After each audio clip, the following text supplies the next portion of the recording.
Amaranantsika ny fotoana amin'ity hariva ity dia sady fanatanjahantena moa no asa sosialy satria dia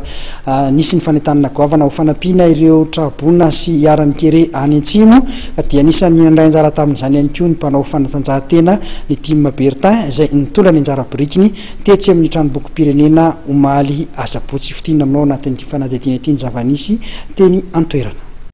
Namaly ny antso avy nataon'ny fitondram-patsakana sy ny BNGRC ny mpanao fanatanjahantena ka tamin'ny asabotsy atoandro teo dia tonga teny amin'ny tranombokim-pirenena izay nisy ny toerana andraisana ireo fanampiana ho an'ny trabona sy rivo-doza ny kere any Antsimo ny délégation notarian'ny Bertin Andrimiaingo izay pitarika ny Team Bertin nitondra ny anjara birikiny nitondra fanazavana fohy moa i Bertin Andrimiaingo. Bikava matsaka moa zany dia fanomezana ataoko hoe amin'ny ataoko hoe ho an'ny malagasy tsy vakavolo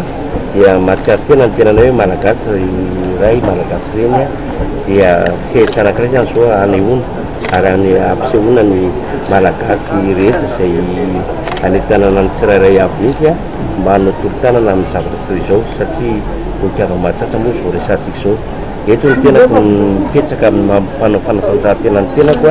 dia izay no resantsika an'ilay izy satria mahatsiaro tena ho tompona ndraikitra ary manana didiny amin'izany dia mijoreto ny Team Bertin zany amin'ny resaka rally zany mba mitondra izay tsirambin'ny tanana ahafahana manampy an'ireo malagasy namana fianakaviana eto am-pirenena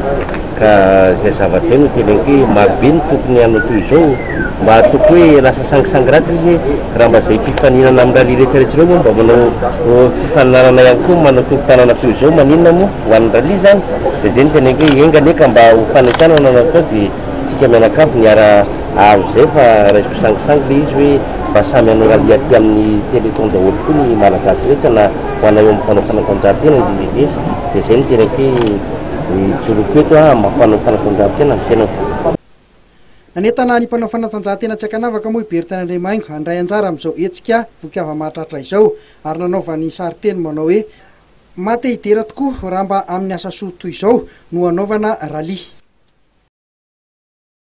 Dia iny fanadihadiana ihany koa tompoko lasy tompoko vavy no ametrahana ny veloma mandram-piona ho amin'ny herin'ny an'io toy izao indray isaorana betsaka ianao tany tokantrano tany naharitra nanaraka hatramin'ny farany ny fandaharana mahery isaorana ihany koa no namana teknisianina niarana natotosa ny fandaharana tamin'ity hariva ity manome fotoananao indray ny fandaharana mahery ho amin'ny herin'io toy izao veloma tompoko.